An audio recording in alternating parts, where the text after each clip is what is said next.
We've got some fresh new young talent doing some things that I know you haven't heard before. 1, 2, 3, listen. Welcome to the DotCast from NineDots. NineDots is the online learning community for wedding photographers. You can become a member and find out about our annual conference, the NineDots Gathering, at nine-dots.co.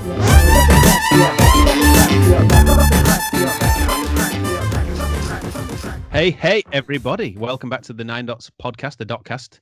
The great news this week, it's me and Andy Gaines again. My name's Adam Johnson. But the best news of the week is that we have rejoined by our brother Rahul Khona. Welcome back from the Far East, Rahul Khona. Yes, mate. It's good to be back. Did you bring me a present? Yes, I didn't bring a virus, so that's pretty good. You've returned healthy. Great. Yeah, exactly.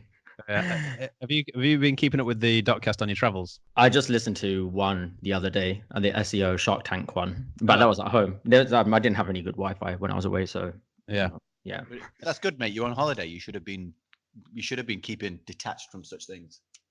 Yeah, I mean, he didn't mean to. Though. I mean, you did take your iPhone swimming with the fishes. Yeah, only to take one rubbish photo. Yeah, and then it died, and then you just had no phone for your holiday. Yeah. Well, actually, no, I did. I borrowed one from a friend in Bali, so I had a phone, but it just was not very good. Was it like an old flip style one, Motorola? Nah. Yeah, the M301. No. It's some Android One Plus or something. Oh yeah, terrible. It's an older generation one of it, but it was terrible. But anyway, thanks to my mate for at least lending it to me, so at least I could message my mum and check Instagram now and again. The two most important things I do on my phone. And it made you fall back in love with your iPhone, and you came straight back and bought a new one. Oh yeah, 100%. I went. That's the first thing I did. Landed and made a Genius Bar appointment and just got a new iPhone straight away. I love it so much. Well, the main development while you've been away is that, and I don't know if you're fully aware of this, but Andy Gaines wants to be a beekeeper. Dude, talking of beekeeping, I nearly bought a beehive yesterday. I didn't. I held back at the last minute, but it's in the shopping basket. Oh, I bought a new house alarm yesterday, so we're at different ends of the adult scale. Yeah, I mean, your alarm might save you from burglars, but it ain't going to make you any honey. No, but well, I like it. But if it was if this was like Home Alone or something, the bees would do a better job if I was burgled, like having a swarm of bees that were my friends and I could summon at any moment. My bees are going to be well trained. Yeah, that's exactly what I'm going to do. Them like guard bees. Killer bees. No need for our stations around these parts, mate. I set my swarm of thousands of bees on anybody that I don't want coming in my house. Funny story about Alsatians. Is Alsatian the same as German Shepherd? I believe so, or it's something very similar. I don't know. Well, I was about 11 or 12. I called my friend's dog a German Shepherd, and he called me racist. said it was called. It said that you're supposed to call it an Alsatian now. Right. Yeah. Who knew? Yeah. Anyway, we better talk about something that isn't dogs or bees. Yeah. And make the most of having Rahul Khona back. So I thought this week one thing that seems to be topical at the moment is the general concept of editing in photography, and whether photos can be over edited or whether editing is nowadays, deep into the 21st century, just a part of photography. So yeah, I'm throwing that one out there as this week's topic for discussion. Can I start? Well, that was the idea. That's the idea of a photo. So someone needs to, otherwise there's going to be silence. Yeah.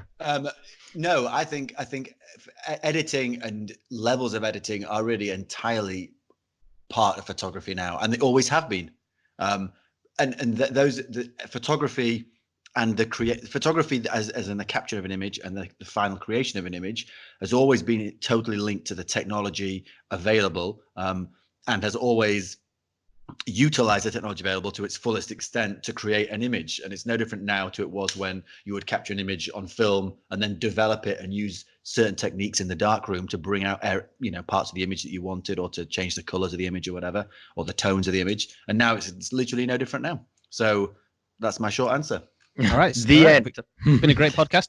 We'll see you next week. Yeah. What about you? Okay. What do you think? I mean, I know you love editing, and you always have. Yeah, I mean, I think like Andy said, it does go hand in hand. I mean, I the way I shoot is I think about how I'm going to edit that image when I'm taking photos. So that's the way I expose for the images. But I don't heavily dodge and burn. Like I rarely dark everything out and then just leave one little bit of an image or something like that. But they make cameras with like high dynamic ranges, so why not utilize what they're giving you, you know? So sometimes, yeah, I do like dodge and burn, but just not to the extent that I've seen other people do. Yeah. Exactly. Like it's very minimal.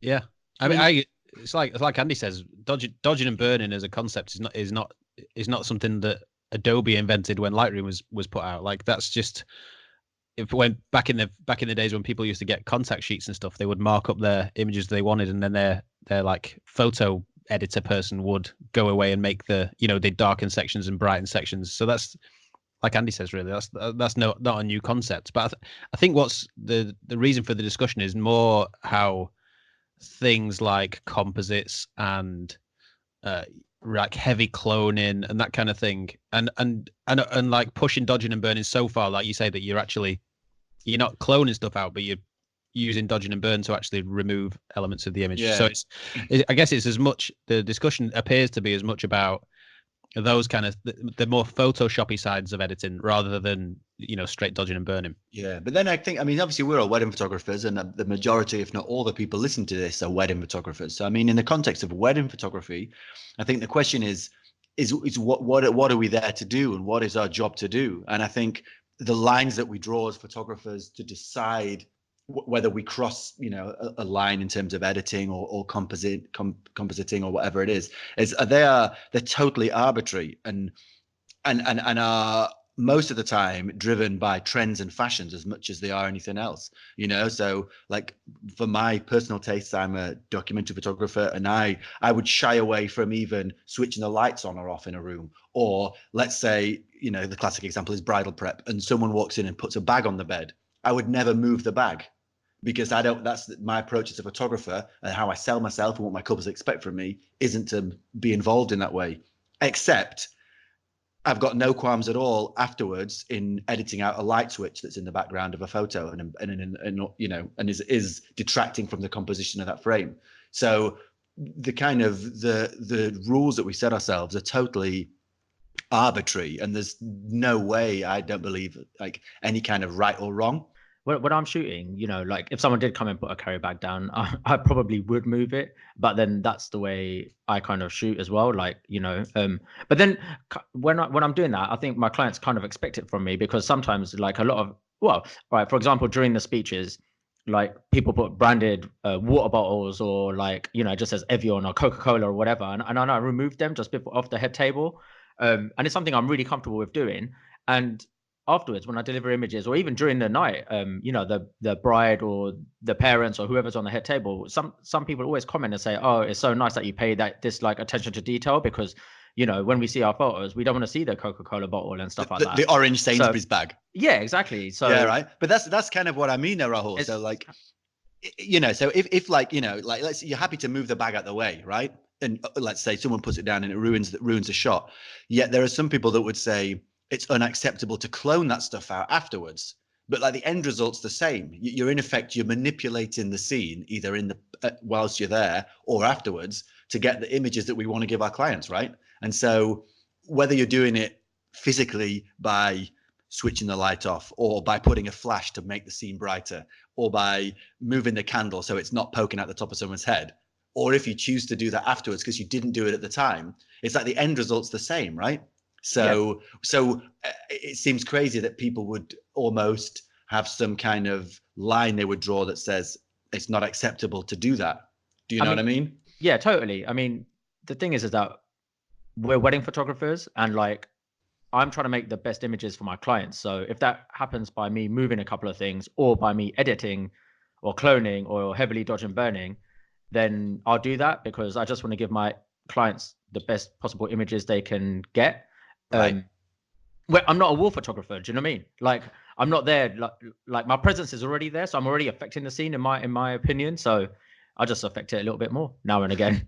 Yeah, either before or after the fact. Yeah. And I think the main, again, like we as photographers just kind of make those decisions individually, and then we use those facets of our of ourselves to sell our business, you know. So perhaps the sell to your clients might be that you make everything look pristine and perfect, whether it was or it not, you know. Or perhaps the sell to your clients might be you keep it real, and if it looked messy, then I'm going to make it show that it looked messy. Whatever it is, it's all fine, you know. It's all good.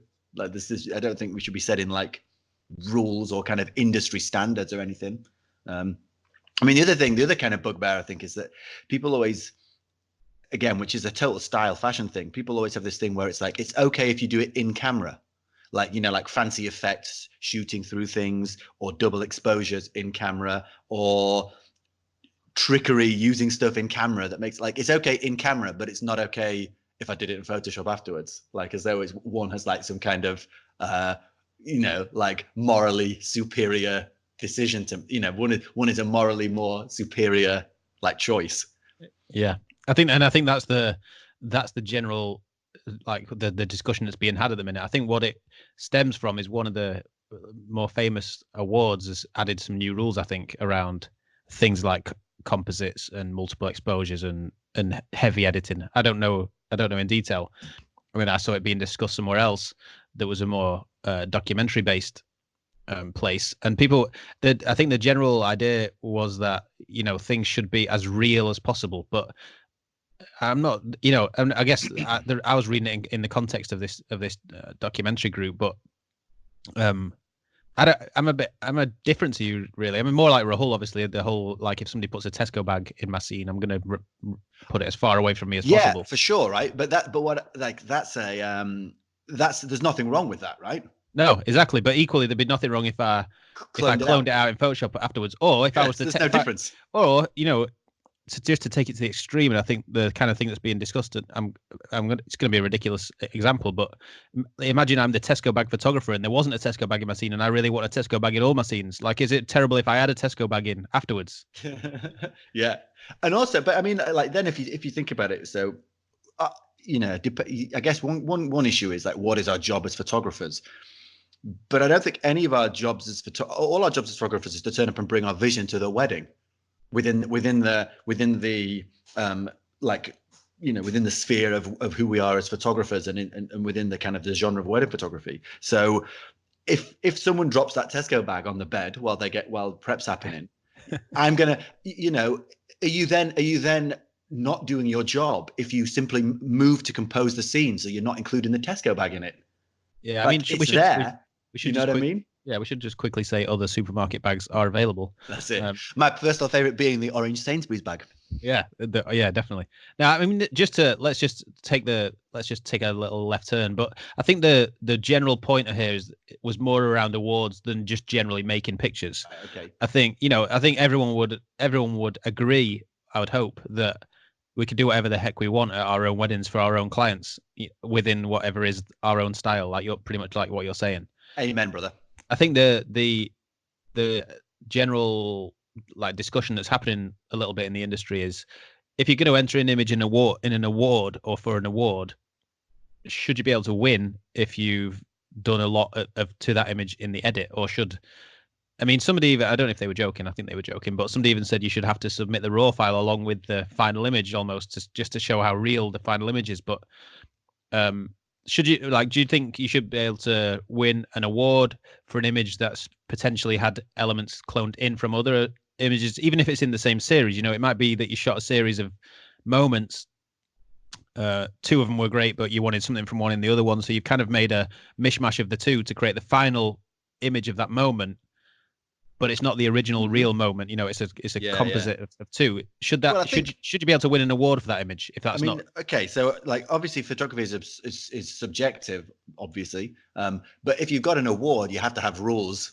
there has to be some level of rule goes on, right? So I mean, in terms of whether you choose to make those the rules or not, it really doesn't matter, so long as once you decide on what those rules are, you make sure that everyone is sticking to the rules. I mean, whether you add a rule like that that says you're not allowed to clone things out or burn things out, then that's the rule to stick to. I mean, whether that's a good rule or not is a kind of another question. I mean, I'd say potentially not. Like I say, I mean, if you might shoot an award-winning image in every respect, except it's super distracting because the venue they happened to get married in had a wall covered in fire extinguishers. So, you know, so you clone in a mountain backdrop afterwards. Well, I don't know. Or you clone out the fire extinguishers, right? So therefore you break the rules of the thing and create an award-winning image. But are you winning an award for the image or the fact that your couple chose to get married in a venue covered in fire extinguishers? And therefore, is it an award for the photography or is it an award for venue choice by a couple, you know? I mean, that's kind of, I mean, oh my word, we're getting off tangent now, but that's kind of like, that's another element of the awards, is that, of awards in general, is that many times you're winning awards based on the choices that are even out of your control. You know, couple choose to get married underneath Mount Everest base camp and you snap an average picture of said scene. Are you winning an award because because of anything clever you did, or because you happened to book a wedding where the couple got married at Mount Everest base camp? I wonder if they have fire extinguishers and fire exit signs at Everest base camp. No need. Too cold, mate. No need. Yeah, fires just put themselves out. that's how it works. Yeah, I mean, the question is, I mean, I see photography as, well, is for me, I got into photography, it was already digital. So for me, photography has always been a digital art, and because we all do our own editing now, I guess my question is that all now rolled up into the word and concept that is photography in this day and age? Like, is taking the pictures in camera, and obviously in camera you can do stuff, you can do multiple exposures and all the rest of it now. So I just think the photography's changed, and if you're not accepting that digital manipulation is a part of photography, then you're a little bit behind the times. That's my personal view. What do you reckon, Rahul Khona? Yeah, I agree. It is all just rolled into one, to be fair. Yeah, it is rolled into photography for sure. I guess the question is, do you hold a special place for photography which, you know, removes that element of it, you know, purely documentary wedding photography, for example? And I mean, the question is, I don't know, is there any need to, like, what do we gain by doing that? Yeah. But I mean, if you, I mean, obviously we have an awards element to the NineDots membership, and we don't have any rules really around that kind of stuff at all. You know, around digital manipulation, cloning, composites, multiple exposures. We don't have any rules around that at all, because I think we kind of agree. So I'm just trying to constantly relate it back to the whole, because I think the discussion is more related to awards. I think we think that that digital manipulation is just a part of the art these days. So you should really, if you're making images at weddings, then you're a wedding photographer, whether you say you are or not. And those images, you know, you should be, I just think you should be able to do whatever you want to make those images the best possible images you can make them in, whatever your style is, and however you choose to see the world in real life and in your dark little office with Photoshop open. Yeah. No, I agree. Interesting, dude, this conversation. I thought it would because be. The thing is, it's a snobby thing, isn't it? That's all it is. It's like it's a snobby thing purely relating to peer adoration. Yeah, you know, and that's why the whole, well, that's why a lot of these awards suck, right? Because when I see the winning images from a lot of these awards, the thing that I'm drawn to is that I'm impressed at capturing what I see as being some kind of like great moment that happened. But then you never know for sure how much involvement the photographer had in creating that great moment anyway, you know? Yeah, that's it. You know, you don't know, you know, you see, and then where do you draw the line? It's like, you know, the photographer maybe staged something, perhaps the planner staged something. And then it gets to a case of, well, you know, perhaps it's a moment of a contrived event, like a cake cut. So it's like, well, the whole thing's contrived and staged. So it's not like you necessarily drew on any skills as a documentary photographer to capture it, because the whole thing was invented anyway. So it's not like you brought anything to the table other than turned up. I've always thought it's ridiculous that things like confetti and cake cuts are included in that term of documentary wedding photography, because they're not. Yeah, it's totally same as like first dances. Yeah, you know exactly what's going to be happening, where it's going to be happening, giving you a chance to set up as an elaborately contrived setup of lighting as you want. You know, and then people go like bonkers because you cloned out the fire hydrant. You know, it's like yeah. Oh yeah. You know what? Can I just interject with what you just said, right? Like, so that's the other thing. Like, if you are a documentary wedding photographer, or you know, and everyone complains, well, is talking about the editing and stuff, and or affecting the scene. But what about when you just set up all your lights and your flashes and everything like that? Then you're already affecting how the couple wanted their event to be, or their wedding, so you're already like messing with the scene anyway. So then if you do go and clone out your own light stand or some fire hydrants, it's totally fine, because you've just affected the whole scene anyway by lighting up in a totally different way than it was. Yeah. True. I don't know where to take it from there, but yeah, I mean, I guess I think the thing that people are most annoyed about is this whole idea that you could take two, three, four versions of a moment and basically take elements from each one to create one final moment, which wasn't the original moment, and then you could enter that for an award which is moment based, and win an award for that moment that isn't the real moment. I think that's from what I can gather, that's the general bad feeling, as well as just in general a view that maybe some images are generally over edited, if that's even a thing. Yeah. But then I mean, so that's an interesting question. But then what is the award for? It's like, so like, that's a classic example. So let's say you're shooting a scene in it from a documentary point of view, and there are four people in the scene, and you're shooting away, you're doing all the things that good documentary wedding photographers should be doing. You're shooting away and you're hoping that all the expressions and the moments are going to line up, right? Yeah. And you're shooting and shooting and shooting and shooting, and the gods of photography don't quite deliver, and you end up with 4 frames, but each of them, the moment is only happening for each person in each frame. Now, you can either say, oh, the gods of photography didn't line up, or you can composite a frame together, right? And you can stick 4 and you can end up with one great picture. Now, if the gods of photography didn't line everything up and those 4 people didn't laugh at the same time, does that make you a worse photographer? Because you did everything right and it just so happened that those things didn't line up. So you don't win, you don't get the photo and you don't win the award, and you're not recognized, and you can't you can't make that good picture. Or do you make that picture in post, combining those 4 things, and create a great picture for the client, your client? Yeah, and you end up so one doesn't make you better or worse than the other. Do you know what I mean?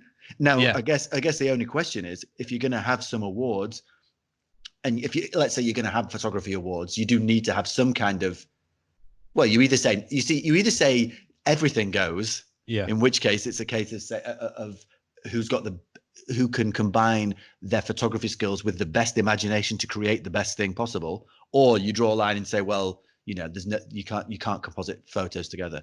I mean, I think Fearless had it right a while ago, where they said you can clone stuff out, you can burn stuff out, you just can't clone stuff in, and you can't combine more than one thing. I think that's a pretty solid kind of line to have, Yeah, I mean, I think it's Fearless where all this stemmed from, because I think they've tightened up their rules even more now. They've added a few more rules. I think again, I don't know for sure, but I think you've hit the nail on the head. I think like our job as modern photographers, at least, is to make the best possible images we can make, and if that doesn't, to me, I mean, I'm not great at Photoshop, so I wouldn't know how to do half this stuff. So I don't even know what I'm arguing for. But if you end up with those 4 images, and you need, really, to make the best final image, you need to take an element from each of the 4 and create one final shot, then that's our job, really, isn't it? It's just to make the best possible images within the skills that we have of the wedding. So on the one hand, you're doing your clients the best service by making that best possible final image.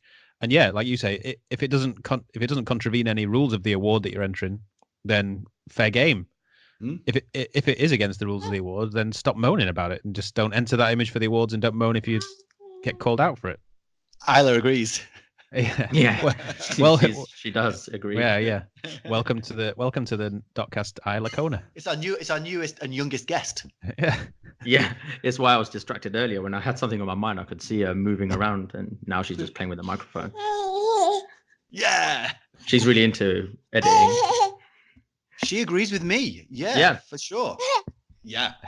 So talkative. Is she saying any words, dude? She says, "Daddy." Nice. Yeah. Yeah. See, Andy. Yeah. Yeah. She only talks. That's all she does. You don't you? Exactly. All right. Anyway. Yeah. I mean, that's the thing, though, isn't it? We're there to make images. And really, when we're making our images, there's no rules other than the ones that we choose to impose on ourselves. But there's obviously, when the discussions like this start, there's more to it than that. It's where one photographer starts to judge the next one for maybe what they're doing to their images that the first photographer isn't doing with theirs, and whether that's right or wrong.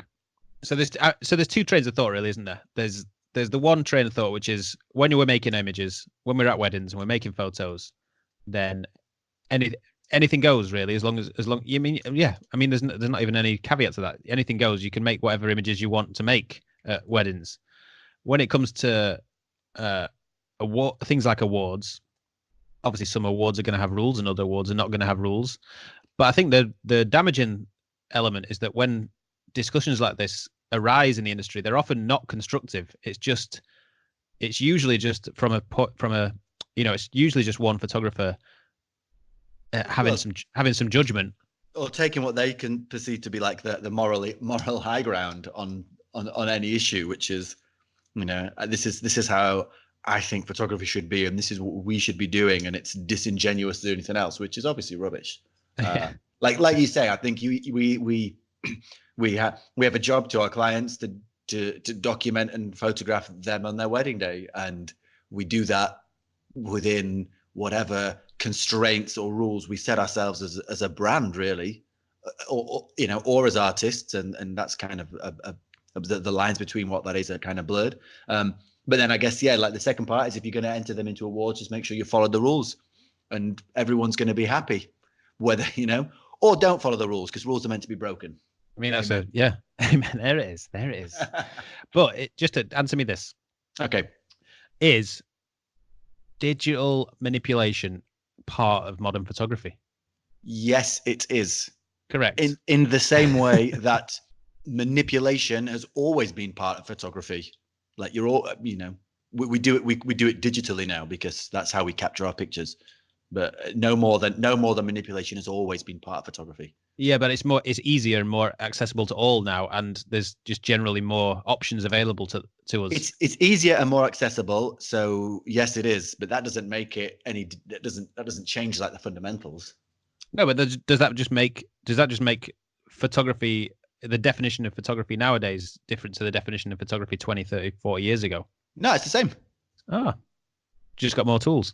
100% the same. It's just that we've got more tools option, and the barrier to being able to do that is a lot less. I don't need to be manually skilled at dodging and burning in the darkroom under my enlarger like I would have needed to have been a while ago. I can just try something over and over again in Photoshop and undo when I get it wrong without having to throw my print away. You know what I mean? Yeah, I know what you mean. So what you're saying is go forth and multiple exposure. That's exactly what I am saying. Nice. We'll finish there. Laters. Mic drop. 1, 2, 3. Listen. You can listen to previous episodes of the DotCast anywhere people normally listen to podcasts, and you can find out more about NineDots membership and the NineDots gathering at nine-dots.co.